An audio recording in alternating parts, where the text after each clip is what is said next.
Programa de opinión. Contiene elementos de lenguaje, salud, sexo y violencia que pueden ser escuchados por niños, niñas y adolescentes sin supervisión de sus madres, padres, representantes o responsables. Este programa es presentado por Ama de Casa. Toca, siente y vive.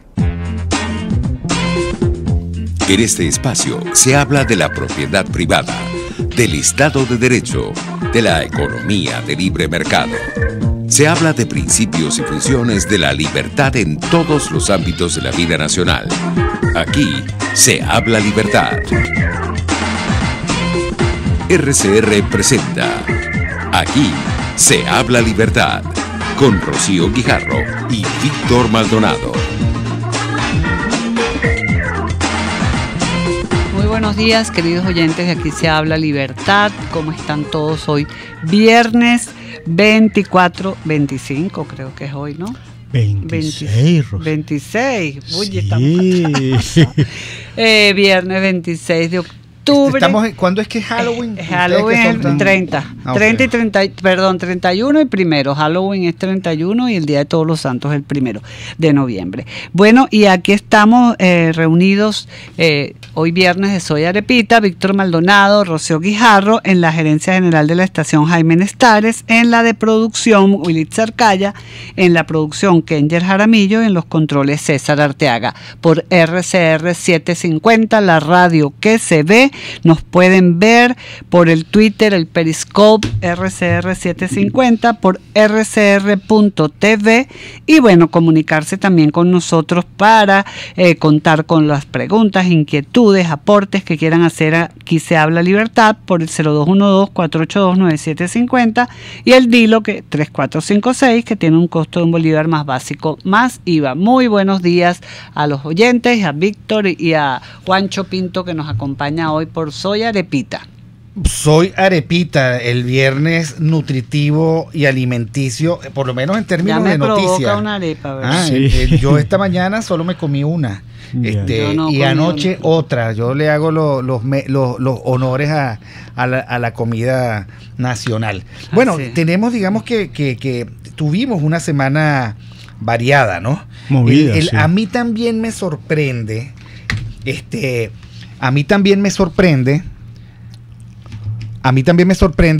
esa jugada que tiene Te quedaste pegado, Víctor. Sí, no, la caravana de migrantes hondureños. Esa es una jugada política. Es una jugada, yo creo. Pence dice que además es financiada por el gobierno venezolano para afectar de alguna manera o para problematizar las elecciones norteamericanas a medio término. Y eso parece ser, digamos que muchísimo más obvio que toda esa teoría de la conspiración de si los rusos se metieron en las elecciones y en la Big Data, etcétera, etcétera. ¿Qué opinas tú sobre eso, Juancho? Fíjate, sí, yo opino que si estamos financiando una caravana de migrantes, ¿de dónde estamos sacando el dinero? Porque hace falta. ¿De dónde están sacando el dinero? Están sacando el dinero. Bueno, no, seguro que es nuestro dinero que ellos de nuestros bolsillos que ellos lo destinan. Mira, Juancho, vamos a hacer un contacto importante con María Corina Machado, sí, que lamentablemente tuvo una gira en Bolívar, por un lado muy exitosa y por otro lado un poco tumultuosa. María Corina, estás en el aire. Hola Víctor, un placer saludarte. Aquí estamos ya en el estado de Anzoátegui y camino hacia Caracas de vuelta. ¿Qué saldo tienes tú, María Corina, de lo que ocurrió en el estado Bolívar?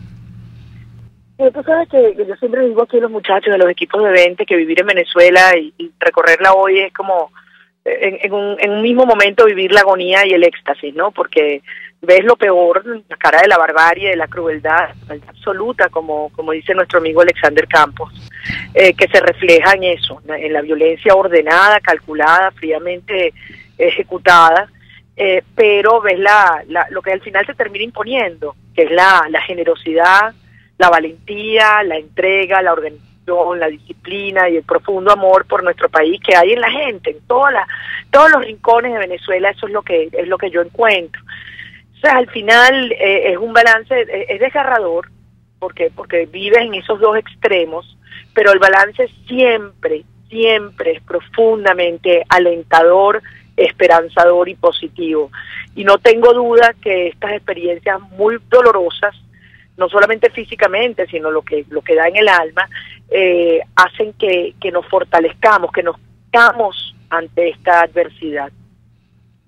Sí, María Corina, un saludo, desde aquí se habla Libertad, nos alegramos muchísimo que todos tú y tu equipo estén bien, a pesar de esa agresión tan fuerte que sufrieron y que ya está pues en boca de todas las organizaciones del mundo rechazando esta agresión y esta falta de respeto hacia las ideas, porque precisamente lo que tú transmites es la libertad, que debe ser la base fundamental de nuestra lucha en este país. Y de verdad estoy muy contenta de que estén bien, que estén regresando, y lo más importante, que no pararán, que no retrocederán, como tú bien lo dijiste en tu mensaje. ¿Cómo fue recibido, María Corina? Yo quiero... Ay, perdón. Sí, ¿cómo fue recibido eso? A una mujer la golpean, a su equipo lo golpean y lo asaltan. 2 diputados fueron violentados también en su integridad. Y María Corina, en lugar de decir, ¿sabes qué? Me voy para Caracas a reponerme, toda adolorida sigue la gira, que tiene un cierre maravilloso y sensacional en el sector en un sector de Puerto Ordaz, en la Churuata. Sí. ¿Cuál fue el mensaje esencial que tú diste? ¿Y cómo, María Corina, podemos nosotros aislar la violencia del régimen y demostrarle al régimen que no tiene razón, que por eso exhibe tanta violencia y porque además no lo acompañan, está totalmente aislado? Mira, yo te diría, el mensaje lo dio la gente de Bolívar, allí precisamente en la Churuata, que no sé si ustedes están al tanto, pero es el lugar emblemático de la resistencia y de la lucha cívica en Ciudad Guayana. Por algo habíamos escogido este lugar. Y tú sabes que después del ataque en Upata y la forma como ellos además mostraron su violencia y la desfachatez de quitarse toda la máscara, porque por ahí ya están rodando los videos de quienes nos asaltaron, confesando que siguen órdenes de Maduro y la alcaldesa que lo obligó, que les pagó, los contrató, lo que sea, ¿no? Yo decía, bueno, aquí hay 2 opciones: o la gente se asusta y el régimen logró su propósito, o esto más bien enardece, tú sabes, indigna, pero a la acción, inspira a más lucha. Y antes de llegar a la Churuata, bueno, aquí es donde va a estar la respuesta de qué estamos hechos y para qué está preparado y decidido el pueblo venezolano. Yo viví de los momentos más emocionantes en mi vida de lucha política ayer en Ciudad Guayana, cuando llegamos y vimos este lugar a reventar de gente. Ahí habían más de 1000 personas, difícil contarla porque llegaba gente, ya se iba poniendo oscuro, pero sobre todo, Víctor, Rocío, la energía, ahí la gente lloraba, se abrazaba, gritaba. Lo que me transmitió es una Venezuela absolutamente consciente de la responsabilidad ética y histórica que está en nuestras manos, una Venezuela decidida a luchar y avanzar al quiebre de la dictadura, una Venezuela que ya no come cuentos, que sabemos que allí en el corazón del Estado mafioso, que es el Estado Bolívar, a pesar de la amenaza, de la persecución, de la agresión, hay una sociedad organizada y organizándose cada día más para defenderse, para protegerse mutuamente, para hablar con la verdad y denunciarla y gritarla, y obviamente para repudiar, rechazar y desconocer cualquier iniciativa que busque apaciguar y desviarnos de la ruta de lucha, como este fulano diálogo que nuevamente quieren ponernos como una trampa envenenada del régimen cubano y de los zapateros de afuera y de adentro, que no entienden que cómo dialoga el régimen mafioso. Los que quieren dialogar, que se vayan pa' Upata y que vean cómo dialoga la mafia. Así es. Muchísimas gracias, María Corina, de verdad, qué bueno que pudimos hacer este contacto, y bueno, esperemos que te regresen con bien aquí a Caracas y nos hablamos pronto. Gracias y bendiciones a ti y a todo tu equipo. Gracias, mi querida Rocío. Cuídense mucho, nos vemos pronto. Pronto. Fíjate tú, Víctor, que Thais Peñalver ayer hizo un hilo muy bueno sobre el tema de la indignación, ¿no? Y ella planteaba, venezolanos, indígnense ante las violaciones de los derechos humanos y las injusticias cometidas contra otros. Indígnense por la violación de la Constitución y las leyes, contra el abuso de poder y el discurso irónico de la tiranía. La indignación es un antídoto contra la desesperanza. Tiene mucha razón Thais Peñalver, nuestra compañera de aquí de Estoy totalmente RCR. de acuerdo. Yo creo que uno no puede dejar pasar como normal este tipo de cosas, porque al final yo también hice un hilo antier, Rocío. No lo leí, Víctor. Que tiene que ver, claro, tú a mí no me lees. Lo voy a buscar. Thais, ven a encargarte el programa con Rocío. Léelo rápido, Rocío. El tema es el siguiente. Dile algo bonito. Un poco, yo quise saldar, en primer lugar, mostrar mi rechazo contra esto que le ocurrió a María Corina, que es inaceptable. A María Corina cualquiera. A cualquiera. Es inaceptable. A cualquiera. Pero en este caso fue María Corina, que además es mujer y política. Y este régimen que dice que respeta el género y todo eso, termina apaleando y golpeando a una mujer que tiene los arrestos y el coraje de recorrer el país para enviar su mensaje. Eso en primer lugar. Pero en segundo lugar, decir para todos aquellos que han tergiversado la palabra antipolítica, que esa violencia contra el pluralismo y la diversidad es la esencia de la antipolítica. Cuando Hannah Arendt habló de antipolítica, se refería a eso, al uso unilateral, a la disposición unilateral de la fuerza bruta con capacidad de exterminio, que por supuesto impide cualquier ejercicio razonable de la política, porque la política es entre iguales que renuncian a usar la fuerza como mecanismo de persuasión. Y eso yo lo planteaba así. Esta es la exhibición más brutal de la antipolítica y que hace que el régimen precisamente haya pasado cualquier tipo de límite. Ya no estamos en una situación política, sino una situación de antipolítica, del uso de la fuerza pura y dura. Sí, como decía un activista de derechos civiles, ¿no? Nadie está libre hasta que todos estén libres, ¿no? No sé si vamos al corte ahorita. No, todavía no vamos al corte. Ay, Rocío. Rocío. Hoy es viernes y el cuerpo lo sabe. Y el cuerpo lo sabe. Pero vamos a nuestra segunda sección. El libro del día. Oye, sí, Víctor, qué chévere el libro del día. Murray Rothbard, anarcocapitalista, alumno de Ludwig von Mises, creador del Instituto Mises en Estados Unidos y de la diversidad de Mises que hay alrededor del mundo, capítulos para divulgar las ideas de Rothbard y de Ludwig von Mises. Y este libro, La Gran Depresión, habla precisamente del colapso que hubo en Wall Street, que fue la Gran Depresión dentro de los acontecimientos más importantes que hubo en el mundo en el siglo XX, porque afectó la confianza en la eficacia del mercado y en el sistema capitalista. Pero aquí Rothbard aclara de verdad, de una manera muy, además, académica, pero sencilla, qué fue lo que pasó allí en esa época, a mí me parece el Rocío. No es un libro fácil, como ninguno de los libros de Rothbard es fácil.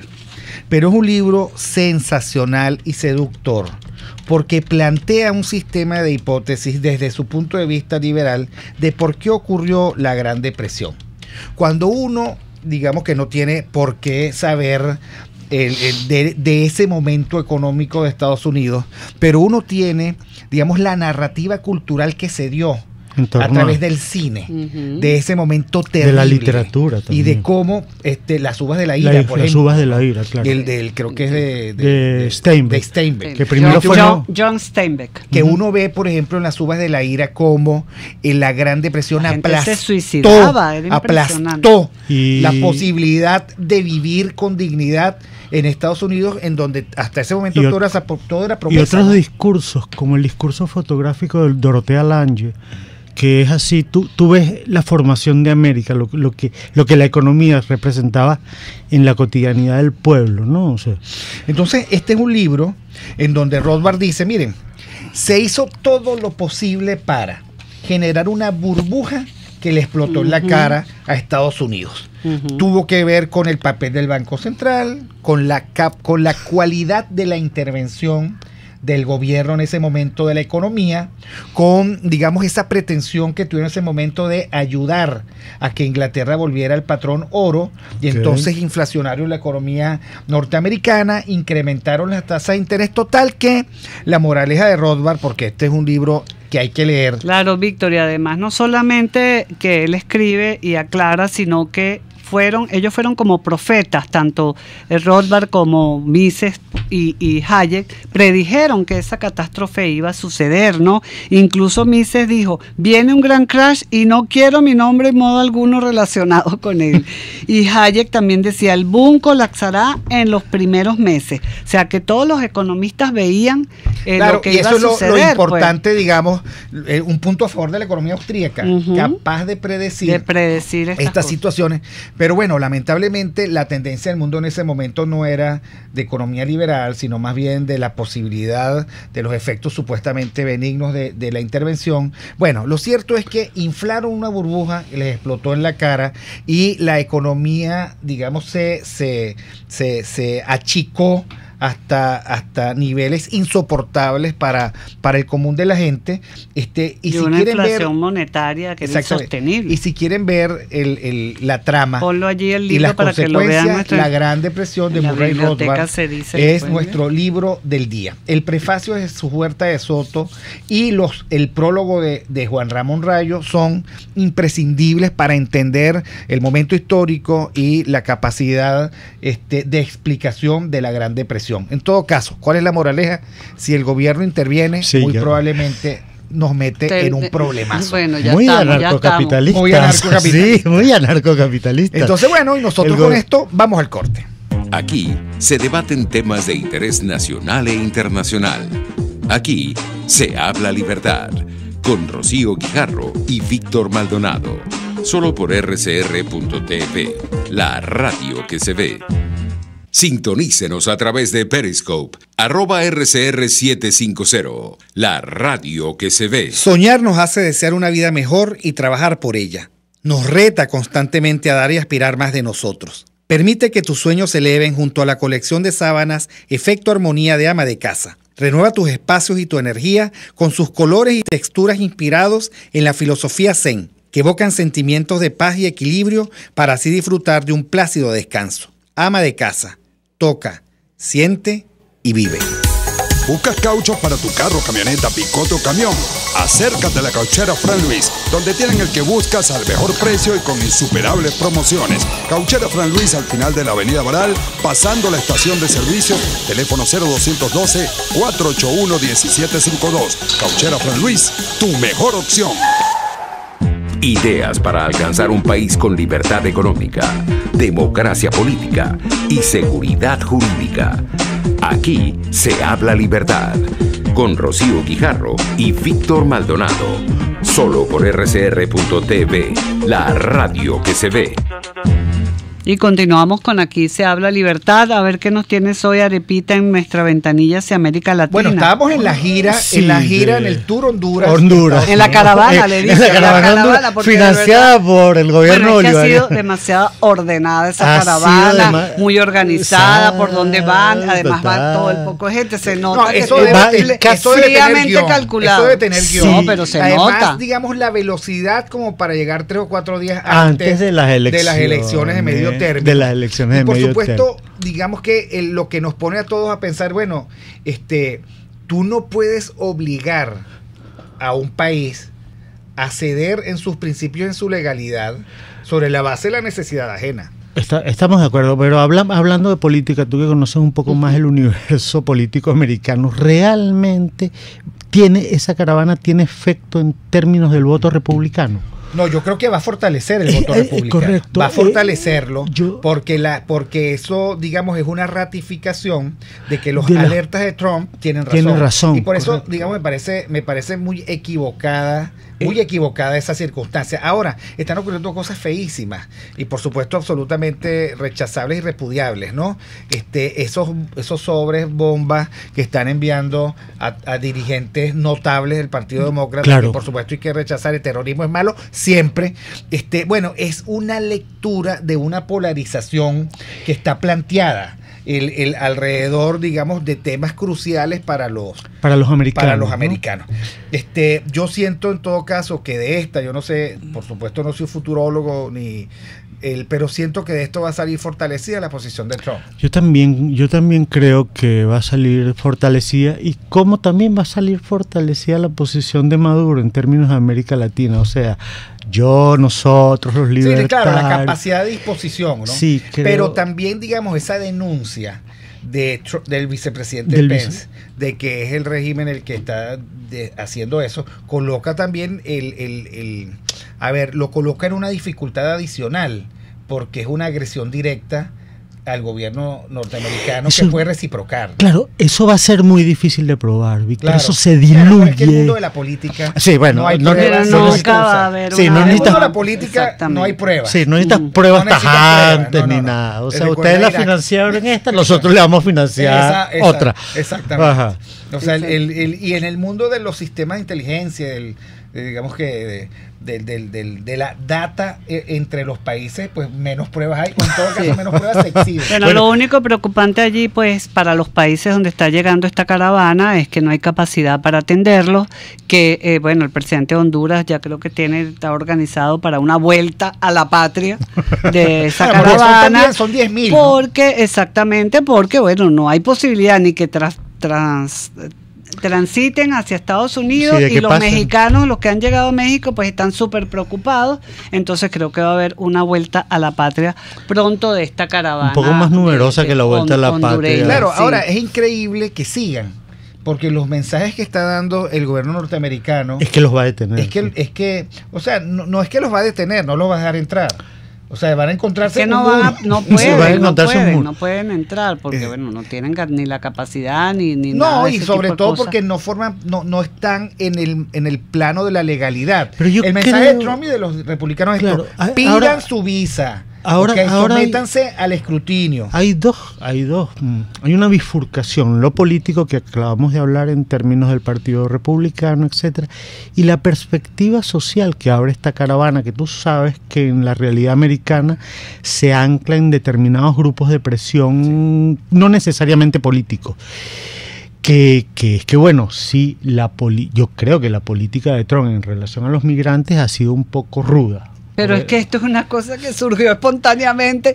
Eso no tiene nada que ver con eso. Se nota claramente que ahí hay una planificación. No es que se note, Rocío, pero el problema es que eso va a tener repercusión en los grupos sociales americanos. No, lógico. Porque es que ven acá, lo que dice Trump, mi deber como presidente es cumplir la ley. Así es. Le dice al Congreso norteamericano, le dice al Congreso, cambien la ley, yo cumplo la ley que ustedes cambien. Claro. Esta ley es de Obama. Exactamente. Lo que pasa es que Obama hizo la ley y no la cumplió. Y yo lo que estoy haciendo es cumpliendo la ley. Que forma parte de su propuesta política. Claro, esos son temas muy complicados. Sí, ahora, yo algo sé de migración centroamericana porque algún trabajo he hecho recientemente al respecto. Por supuesto, hay una tendencia natural a la migración. Todo Centroamérica vive precisamente de las remesas que son producto de esa migración. Una se queda en México. En México hay migración centroamericana porque México también es un país atractivo y México es muy duro, por cierto. Sí, señor, contra los migrantes. Contra los migrantes, y si no, que lo digan los venezolanos que han intentado asentarse allí. Sí, pero los venezolanos quieren pasarlo, quieren quedarse. Exacto. Los migrantes centroamericanos reciben un maltrato en México del que no se habla. Pero que existe. Y ahora, las razones son una pobreza insoportable, obviamente, y una violencia de los grupos Z y de los Mara, que los países centroamericanos no quieren resolver, a pesar que reciben cooperación internacional para tratar de frenar esos focos de violencia. En todo caso, la migración per se no es mala. Creo que el libre tránsito de las personas forma parte de la expectativa de los liberales, que no creemos en la frontera. Así es. Nosotros más bien creemos que hay que pensar fuera de la caja en este tema, pero mientras la ley esté planteada, también los liberales creemos en el cumplimiento de la ley. Sí, en el caso de los venezolanos, que es una salida humanitaria muchísimo más grande que esta que se está planteando. Claro. muchísimo más grande. Baste decir que por la frontera del norte de Roraima han pasado 120.000 personas, que se han quedado en Brasil 60.000. Hoy Bolsonaro decía, es un problema político para el norte de Roraima el tema de la migración, pero su gobierno no le va a dar la espalda. Del que dicen que es xenófobo y no sé qué, tiene una posición muy razonable sobre la migración venezolana. Víctor, para mí digamos, la perspectiva es, basta saber que descubrimos que tenemos fronteras con Guyana. Así es. Bueno, en términos del imaginario Guyana nacional. Acaba de decir que tiene una política de migración de los venezolanos. Claro. Y ojo que Guyana, por razones limítrofes, le ve en la pestaña al régimen, ¿no? O sea, que busca su debilitamiento. Bueno, en fin, que son además fronteras muy agrestes, porque nosotros nunca vimos hacia Guyana, allí no hay una carretera. Nunca vimos. Yo no sé si hay un puente. María Corina eso sabe, que se ha pasado por allá. Qué suerte. La última noticia que yo supe es que había un terrible hueco hecho por la minería ilegal en manos de sabemos quién. Así es. Bueno, todo en el fondo, digamos, hay un tema de soberanía. Porque cuando tú eres víctima de los grupos Mara, Z, LLN, minería ilegal, que es transnacional y que por supuesto no viene con una mano adelante y otra atrás, pero son tóxicos ecológicamente hablando, tú estás hablando de que en el fondo estamos discutiendo sobre cómo se controla el territorio de un país a favor de los ciudadanos, a favor de su prosperidad. Claro. Y porque los centroamericanos no tienen por qué estar condenados a la pobreza. Claro, porque no, el centroamericano que se va para centroamericano que va para Estados Unidos progresa, o sea que tiene capacidad y potencialidad. Algo pasa, probablemente un Estado que no sirve y una violencia que no promueve, que es totalmente astringente a las posibilidades de los ciudadanos de construir su proyecto de vida. Mira, y Soy Arepita tenía también una noticia, además de importante, que son los 110 años de Miguel Otero Silva, que se estarían cumpliendo hoy o ayer. Y la bueno, piedra que era Cristo, Casas Muertas. Autor de Casas Muertas, una de sus novelas más importantes, donde está esta cita: se están derrumbando como las casas, como el país en que nacimos. Y muestran pues unas fotos del pitazo de toda la tragedia que han dejado Carayaca, las lluvias, ¿no? Y lo de Carayaca, que bueno, con el deslave, pues imagínate el susto y lo que está sucediendo allí, el temor de la gente de Carayaca, que bueno, prácticamente tuvo que salir evacuada de su lugar porque se derrumbaron todas esas casas y quedaron muertas, ¿no? Y la irresponsabilidad frente a eso del gobernador diciendo que aquí no está pasando nada, que esos son fake news de viejas, ¿no? El Estado venezolano está en unos niveles de payasada. El Estado venezolano, si pudiera, eliminaría la fotografía. Y tenían una nota. Eliminaría los videos. Eliminaría las redes sociales. Sí. Porque es que todo aquello que muestre la realidad es enemigo del régimen. Claro, es enemigo del régimen. Y además que lo que plantea Miguel Otero Silva es como si lo estuviéramos leyendo hoy, ¿no? A su alrededor volaban sosegadamente las moscas verdes, gordas, relucientes.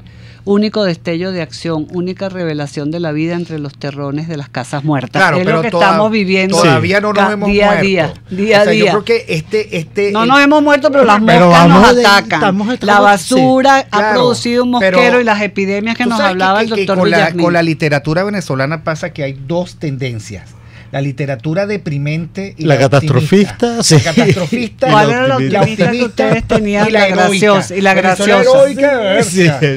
El país. Caracas muerde. Pero yo siento que hay anticuerpos. Lo que tú contabas en off. Me paré a las 6:30 de la mañana. Una ciudad que te dificulta, pero que a pesar de la dificultad, tú fuiste a donde debiste ir y estás aquí con nosotros. O sea, esa circunstancia invicta de aquel que no se deja vencer, que es cotidiana también, que lucha contra las moscas que efectivamente hay, que trata de resolver la basura. Bueno, esa versión también existe. Y hay que no estuviéramos aquí, estuviéramos aquí trabajando y luchando para que esto cambie, ¿no? Así es. Bueno, nosotros vamos al corte y ya regresamos. Aquí se debaten temas de interés nacional e internacional. Aquí se habla libertad, con Rocío Guijarro y Víctor Maldonado.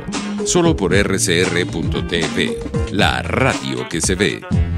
Puedes seguirnos en nuestras redes sociales. En Twitter, @RCR750, la radio que se ve. Informe RCR presenta titulares.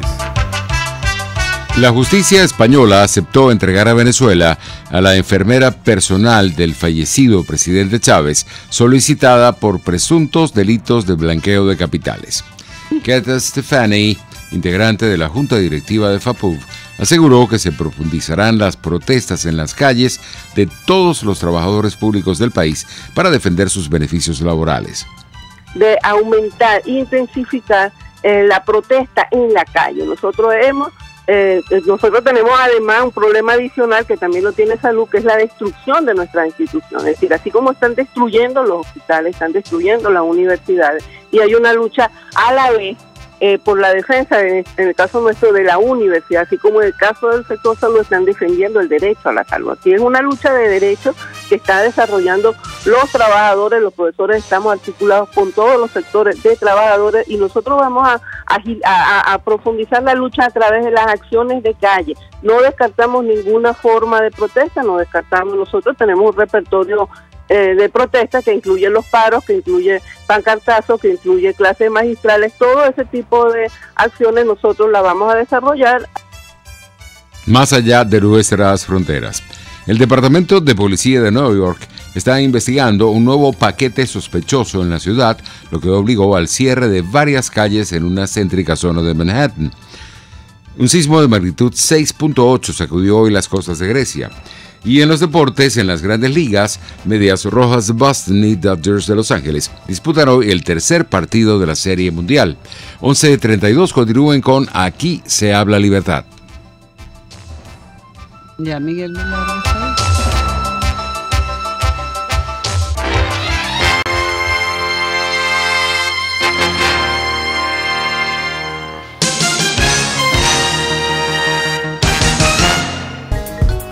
En el restaurante Lolo, además de saborear, degustar exquisitos platos de carnes, pescados, mariscos, aves, arroces y más, también puedes ver y disfrutar los juegos de fútbol mundial o de cualquier otro deporte o competencia entre familiares y amigos. El bar-restaurante Lolo está en la urbanización Santa Mónica, avenida Teresa de la Parra, calle Rufino Blanco Fombona, pasando el centro comercial a la derecha. Bar-restaurante Lolo, poquito, pero sabroso,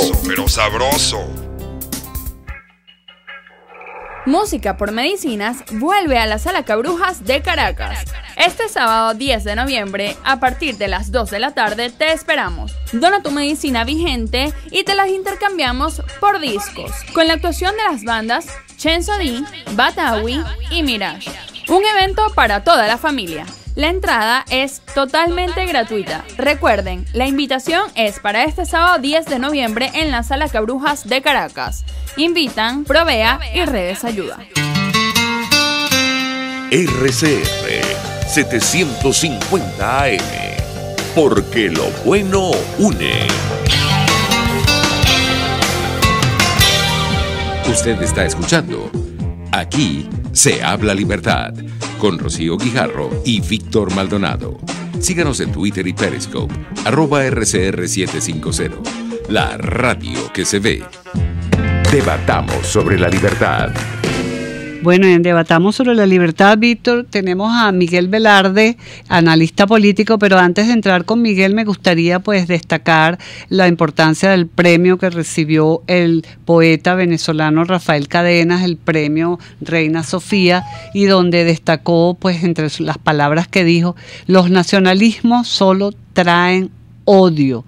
Y habló de que hay palabras tan principales como buen poeta que es, por ejemplo, la libertad, la justicia, la democracia, el civismo, la honestidad, las cuales cuando se ausentan de un país tornan muy difícil para sus ciudadanos el hecho de vivir realmente. Qué bonitas las palabras del poeta Rafael Cadenas, bueno, y lo nuestro único gran poeta vivo, ¿no? Sí, lo felicitamos, pero además con todo el afecto del mundo por ese premio muy, muy merecido. Bueno, Miguel, gracias por aceptar nuestra invitación. Hay dos cosas que queremos tocar contigo. Esta mañana tú fuiste el moderador de un debate maravilloso, al cual tuve yo el privilegio de ser uno de sus espectadores, entre el doctor García Banch y el doctor Roberto Schmidt, que hablaban sobre dolarización, sobre la posibilidad o no, o la necesidad o no, de dolarizar la economía venezolana en un proceso de transición. ¿Tú nos puedes transmitir cuáles fueron los principales argumentos y la conclusión?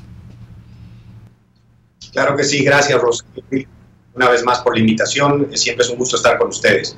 Te agradezco también por tus palabras sobre el debate, es el inicio de una serie de eventos de este tipo en los que pretendemos también empezar a discutir, a debatir sobre temas muy concretos y que van a ser indispensables y muy necesarios cuando el país busque reconstruirse y cambiar un modelo, no solamente económico, sino un estilo de vida, un modelo de país que en los últimos 20 años se ha profundizado y con estos resultados, pero que, siendo honestos, viene de muchas décadas atrás. Y en línea con eso y con ese espíritu, el primer tema fue la dolarización, y además buscamos tener dos visiones diferentes, encontradas, como la de Ángel García Banch, que está en contra de ella, y la de Roberto Schmidt, que estaba a favor.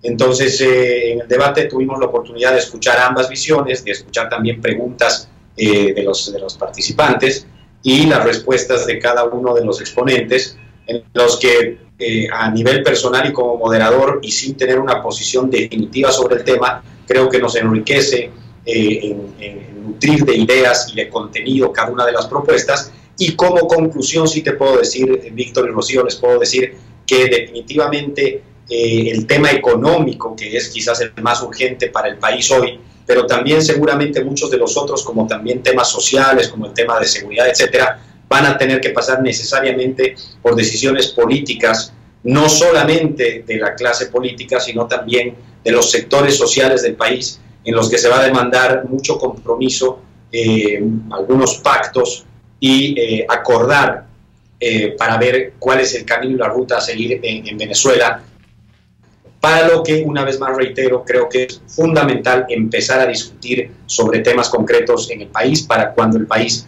esté listo para ser reconstruido. A mí me gustó muchísimo, Miguel, el planteamiento, la propuesta que fue original de García Banch, del pacto antipopulista, porque mi preocupación siempre ha sido tratar de responder a la siguiente pregunta: ¿cómo nosotros domamos a esa fiera que es el gobierno extenso, que es capaz de arruinarnos y de hambriarnos y de someternos a la servidumbre, como ha demostrado este régimen? Y yo creo que una propuesta sería, bueno, el pacto antipopulista. ¿Qué nos puedes abundar al respecto? Creo que es una idea interesantísima, una idea que además no solo se empieza a discutir a nivel académico, a nivel político, a nivel de algunas élites en el país, sino también creo que se discute a nivel de la gente, del ciudadano de a pie, porque una de las pocas cosas positivas que quizás tiene haber llegado al punto de crisis que hemos llegado es que se ha generado una conciencia fundamental de que el camino por el que ha transitado este país de nuevo las últimas varias décadas no es necesariamente el que nos va a llevar a un país como el que soñamos, y que más bien ese Estado grande, responsable de todo, que controla, pero además hace que los ciudadanos dependan de él, etcétera, no es lo que necesitamos, sino un Estado más pequeño, que acompañe al ciudadano en sus aspiraciones, una nueva relación Estado-ciudadano, donde el ciudadano sea el centro del desarrollo, pero que además pase por una nueva relación con el petróleo, porque el petróleo ya no es, nunca más va a ser posiblemente lo que alguna vez fue para el mundo y para Venezuela, y por eso tenemos que empezar a pensar en el futuro, en formas futuras de hacer país, de generar riqueza y de generar como consecuencia ciudadanos e individuos libres que logren con su propio esfuerzo no solamente vivir bien, sino también innovar, emprender y construir una sociedad y una nación mucho mejor.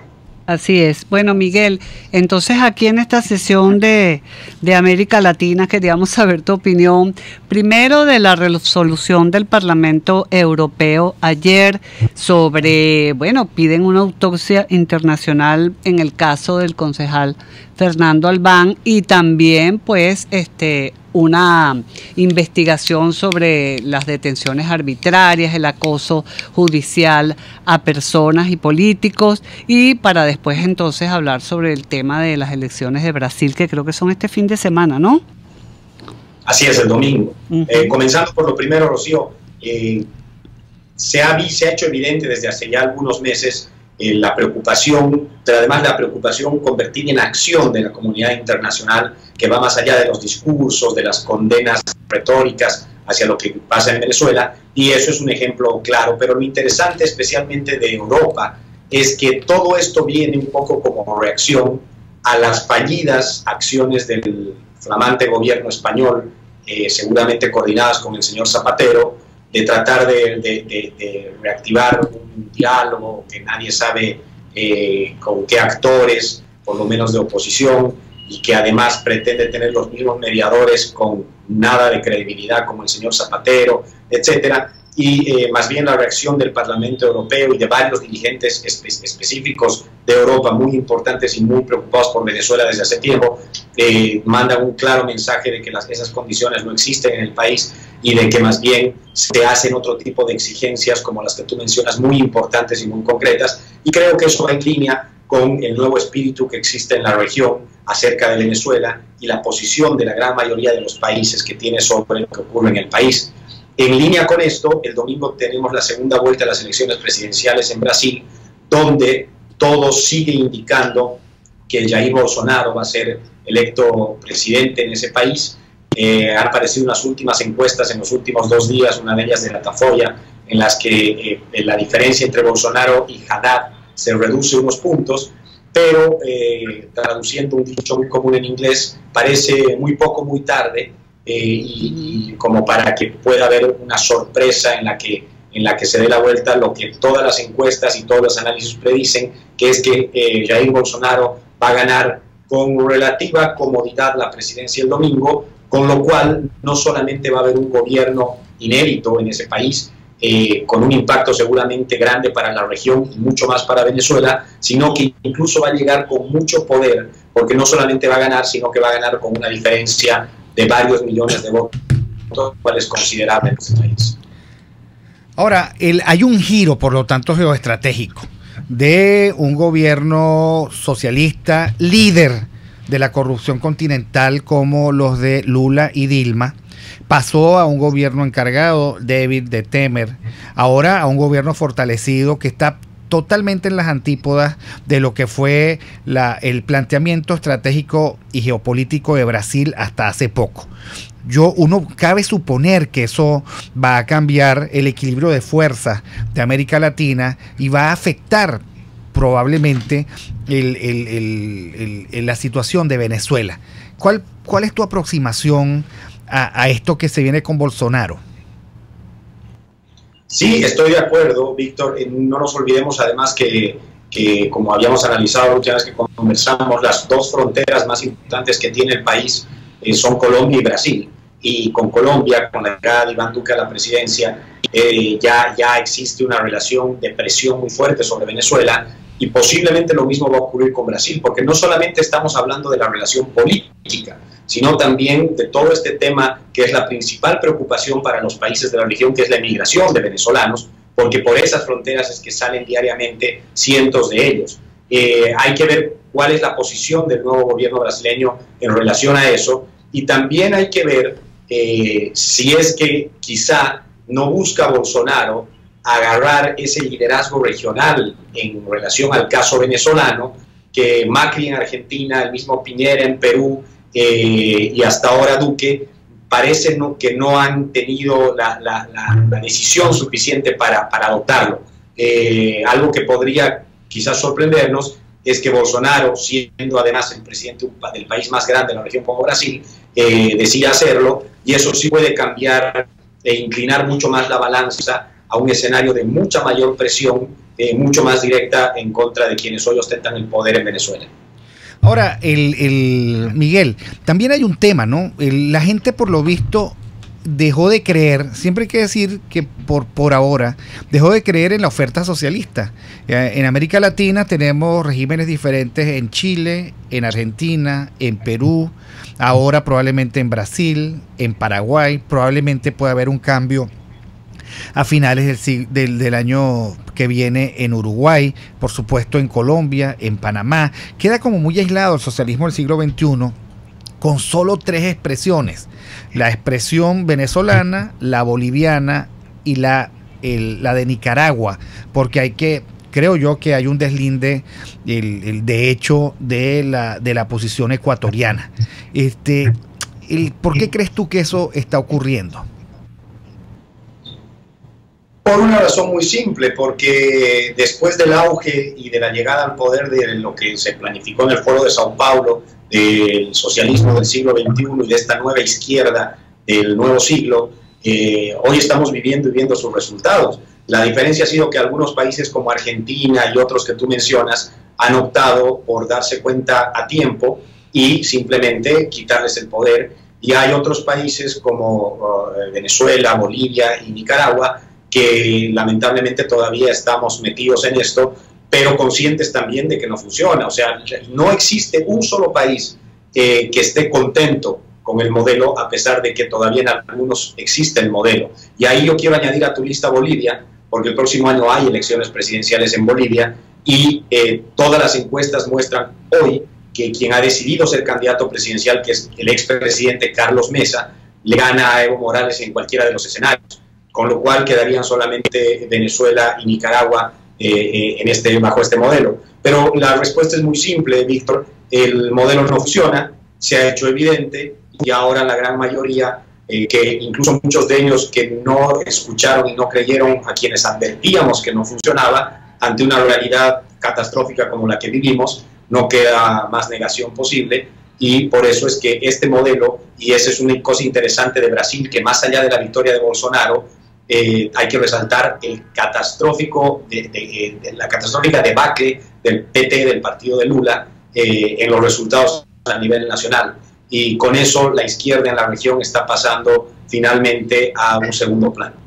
Vamos un momento a un corte y te pido que te quedes con nosotros, Miguel, para hacer las conclusiones, porque me parece importante preguntarte, y te dejo esta pregunta en el aire, si hay suficiente institucionalidad todavía en Bolivia como para que haya elecciones libres. Y como yo sé que tú eres también un experto en el tema, me gustaría tener tu aproximación. Pero vamos al corte y ya regresamos. Aquí se debaten temas de interés nacional e internacional. Aquí se habla libertad, con Rocío Guijarro y Víctor Maldonado. Solo por rcr.tv, la radio que se ve. Puedes seguir nuestra programación a través de rcr.tv, la radio que se ve. La frase dormir como un bebé acaba de tomar un nuevo significado con el set de cuna Baby Armonía de ama de casa. Sus suaves colores y delicados diseños adornarán el cuarto de tu angelito con delicadeza y clase, haciendo de la hora de acostarse una experiencia positiva y relajante para así arrullar sus más profundos sueños. Ama de casa, toca, siente, vive. En Tripping tenemos las mejores tarifas en paquetes de viajes nacionales e internacionales, hospedaje, alquiler de vehículos, viajes en crucero y más. Contáctanos 212-9430812 o en @tripping_BE, Tripping con doble P. Tripping Venezuela, más que viajes, ofrecemos experiencias. En RCR somos vanguardia. Toda la programación de tu RCR también la puedes seguir a través de la internet. Audio y video en tiempo real. Noticias y mucho más. No te pierdas ni un segundo de nuestra programación. No hay excusa ni cadena que valga para que dejes de escucharnos. Ingresa a rcr.tv, la radio que se ve. Ideas para alcanzar un país con libertad económica, democracia política y seguridad jurídica. Aquí se habla libertad, con Rocío Guijarro y Víctor Maldonado. Solo por rcr.tv, la radio que se ve.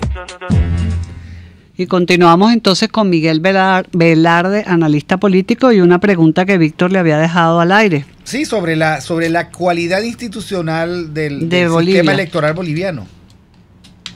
Bueno, además de Nicaragua, Bolivia es lo más parecido en la región a lo que ocurre en Venezuela, pero sin haber llegado todavía a la profundidad de la situación de lo que ocurre en Venezuela. Con esto le quiero decir de que no podemos hablar de absolutas libertades en Bolivia, no podemos hablar de un Tribunal Supremo Electoral y un órgano electoral absolutamente independiente. En los últimos días solamente de esta semana, por ejemplo, renunció la presidenta del Tribunal Supremo Electoral, y no nos olvidemos que, y eso tiende ese órgano más a favor de Evo Morales, no nos olvidemos que están bajo muchísima presión, porque en Bolivia el año pasado se dio un referéndum en el que ganó el no a una nueva reelección de Evo Morales como presidente, y a pesar de eso, y usando el Tribunal Supremo de Justicia boliviano, etcétera, ellos siguen imponiendo la candidatura de Evo Morales, y creo que la van a terminar imponiendo. Se va a presentar como candidato, pasando por encima a lo más sagrado que hay en una democracia, que es la decisión de la gente, el voto popular. Y eso te lleva a concluir claramente de que no están dadas las condiciones de completa libertad. Sin embargo, no existe un control tan férreo, y el ejemplo es justamente el que doy, que el año pasado no le tocó otra que respetar al gobierno, que habían perdido ese referéndum, a pesar de ellos haberlo hecho, porque estaban confiados que iban a ganar. Existe obviamente mucha mayor libertad de prensa y de todo sentido, con lo cual hay quienes piensan que se puede ganar a Evo Morales en las elecciones presidenciales el próximo año. Personalmente creo, lo que creíamos acá muchos en las elecciones que se enfrentaron Chávez y Maduro a Capriles, por ejemplo, en las que en este tipo de modelos no basta con tener los votos ni con ganar electoralmente, sino que hay que tener la fuerza para cobrar esa victoria políticamente, y ese es un mensaje que se está mandando constantemente a Bolivia, de que no basta con que en este caso Carlos Mesa sea el candidato que obtenga la mayor cantidad de votos allá, sino que tiene que tener claro de que va a necesitar cobrar, porque Evo Morales, como sus mejores amigos de la región, es muy difícil imaginarlo entregando, por lo menos de buena gana, el poder el próximo año. Ahora, lo mismo se podría plantear de Brasil, ¿no? El Rocío tiene una inquietud latinoamericana. ¿Por qué debemos confiar en las encuestas brasileñas? ¿Y qué peligro tiene ese deterioro del margen de Bolsonaro frente a Haddad? Y un outsider como Bolsonaro tiene la capacidad de cobrar.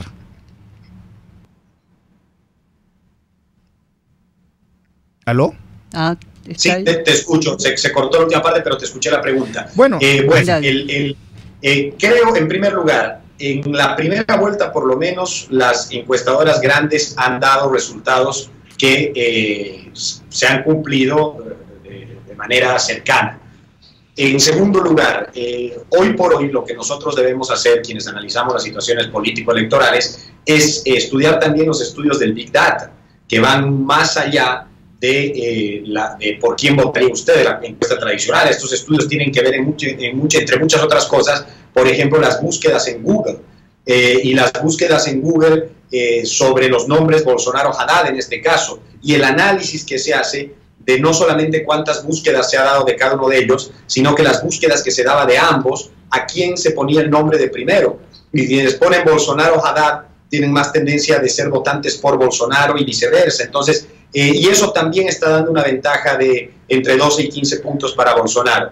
Ahora, también Bolsonaro ha demostrado que ha tenido la capacidad de no solamente ampliar su ventaja después del atentado que sufrió en primera vuelta, sino también de cobrar esa victoria en primera vuelta.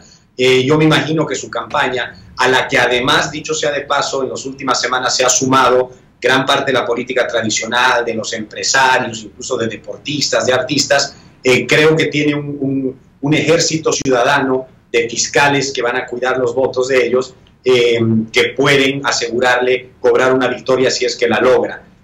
Yo más bien creo que estas últimas encuestas que muestran una reducción de la diferencia pueden ser incluso favorables para consolidar la victoria de Bolsonaro. ¿Por qué? Porque una de las mayores preocupaciones que tenía su campaña era ese sentimiento de confianza que estaban sintiendo los votantes por Bolsonaro, que decían, estamos ganando por 20 puntos, no es necesario que yo vaya a votar.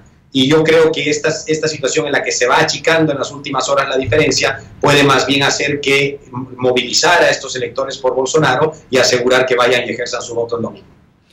Bueno, Miguel, muchísimas gracias por tu participación en el programa. Ya con esto cerramos nuestro programa de hoy, viernes 26 de octubre, directo hacia Halloween, Rocío. Sí, la semana que viene es Halloween, así que estaremos con los fantasmas. La escoba de Rocío es turbo. No, señor, ya compré mi pumpkin para hacerla, mi calabaza para hacerle los huequitos.